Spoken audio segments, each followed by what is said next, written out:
Salauddin Ayyubi न सिर्फ इस्लाम के इतिहास में बल्कि दुनिया के इतिहास के मशहूर तरीन फ़ातहीन व हुक्मरानों में से एक हैं।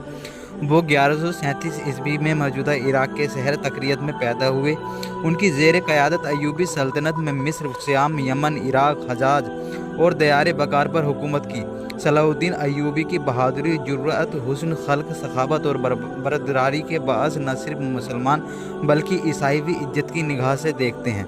सलाउद्दीन अय्यूबी ने 2 अक्टूबर 1870 ईस्वी को यूरोप की संयुक्त फ़ौज को इबरतनाक शिकस्त देकर बैतुल मुक़द्दस को उनसे आज़ाद करवा लिया था। सुल्तान सलाउद्दीन अय्यूबी नस्लन कुर्द थे और 1137 ईस्वी में तकरीबन कुर्दिस्तान के उस हिस्से में पैदा हुए जो अब इराक़ में शामिल है। शुरू में वो सुल्तान नूरुद्दीन जंगी के यहाँ एक फ़ौजी अफसर थे। मिस्र को फ़तह करने वाली फ़ौज में सुल्तान सलाउद्दीन अय्यूबी भी मौजूद थे और उनके सिपहसालार शेर खूह सलाउद्दीन अय्यूबी के चाचा थे। मिस्र फ़तह हो जाने के बाद सलाउद्दीन अय्यूबी को 564 हिजरी में मिस्र का हाकिम मुकर्रर कर दिया गया। उस ज़माने में 569 हिजरी में उन्होंने यमन की फ़तह कर लिया था।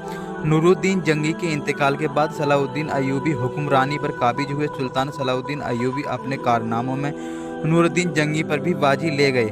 उनमें संघर्ष का जज्बा कूट कूट कर भरा हुआ था और बैतुल मुक़द्दस यानी मस्जिद अल अक्सा यरूशलेम की फ़तह उनकी सबसे बड़ी ख्वाहिश थी।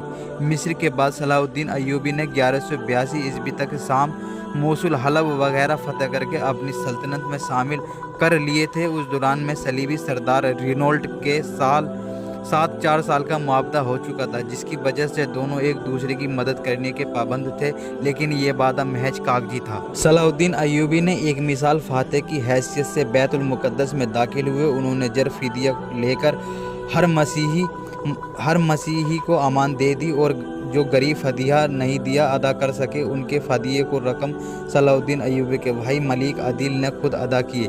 बैतुल मुक़द्दस पर फ़तह के साथ यरूशलेम की वो मसीहा हुकूमत भी ख़त्म हो गई जो फ़िलिस्तीन को 1199 ईस्वी से कायम थी। उसके बाद जल्द ही सारा फ़िलिस्तीन मुसलमानों के कब्जे में आ गया। बैतुल मुक़द्दस पर तकरीबन 761 साल मुस्लिम कब्जा रहा। फिर 1948 ईस्वी में अमेरिका, बार्तनिक फ्रांस की साजिश से फ़िलिस्तीन में इलाका के यहूदी सल्तनत कायम की गई और बैतुल मुक़द्दस का नफ्स हिस्सा यहूदियों के कब्जे में चला गया। 1967 ईस्वी में के अरब इसराइल जंग में बैतुल मुक़द्दस पर इसराइलियों ने कब्जा कर लिया। जब बैतुल मुक़द्दस की खबर यूरोप पहुंची तो सारे यूरोप में कोहराम बर्पा हो गया।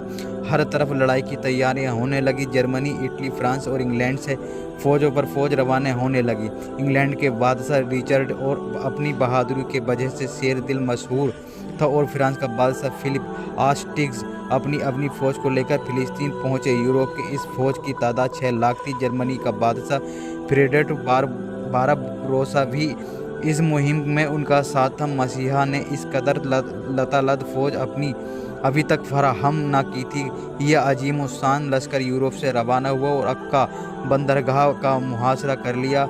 अगरचे सुल्तान सलाउद्दीन अय्यूबी ने तनहा अक्का की हिफाजत के तमाम इंतजाम मुकम्मल कर लिए थे, लेकिन सलेबियों के यूरोप में मुसलक कमक पहुँच रही थी। एक मुआरा में 1 लाख मसीहा कत्ल हुए, मगर सलीबियों ने मुहासरा जारी रखा। सुल्तान सलाउद्दीन अय्यूबी ने अपनी मुख्तसर सी फ़ौज के साथ इस कदर अजीम लाभ लश्कर पर बड़ी जुर्रत के साथ मुकाबला किया।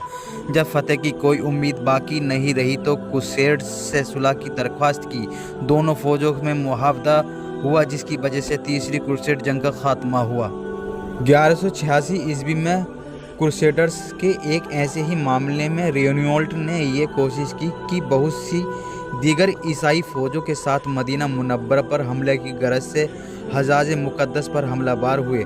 सलाउद्दीन अय्यूबी ने उनकी सरगर्मियों की रोकथाम के लिए कदम उठाए और फ़ौरन रिनोल्ट का पीछा करते हुए हतीन में उस तक पहुँच गए। सुल्तान ने यही दुश्मनी लश्कर पर एक ऐसी आतिश गिर मादा डलवाया जिससे ज़मीन पर आग भड़क उठी। चुनांचे उस आतिश के माहौल में 4 जुलाई 1187 ईस्वी को हतीन के मुकाम पर तारीख के खौफनाक तारीख जंग का आगाज़ हुआ। उस जंग के नतीजे में 3 लाख क्रूसेडर्स की मारे गए और उतने ही कैदी बना लिए गए। रिनोल्ट गिरफ्तार हुए। सुल्तान सलाउद्दीन अय्यूबी ने अपने हाथ से उसका सर कलम कर दिया। उस जंग के बाद इस्लामी फ़ौज ईसाई इलाकों पर छा गई। हतीन की फ़तह के बाद सुल्तान सलाउद्दीन अय्यूबी ने बैतुल मुक़द्दस की तरफ रुख किया। 1 हफ्ते तक جنگ کے بعد مسیحیوں نے ہتھیار ڈال دیے اور رحم کی درخواست کی۔ 2 اکتوبر 1187 کو بروز جمعہ بیت المقدس 88 سال بعد دوبارہ مسلمانوں کے قبضے میں آیا اور تمام فلسطین میں عیسائی حکومت کو ختمہ ہو گیا۔ بیت المقدس کی فتح سلطان صلاح الدین ایوبی کا عظیم شان کارنامہ تھا۔ صلاح الدین ایوبی مسجد اقصیٰ میں داخل ہو کر نور الدین جنگی کا تیار کردہ منبر اپنے ہاتھ میں مسجد میں رکھا۔ اس طرح نور الدین جنگی کی خواہش سلطان صلاح الدین ایوبی کے ہاتھوں پوری ہو گئی۔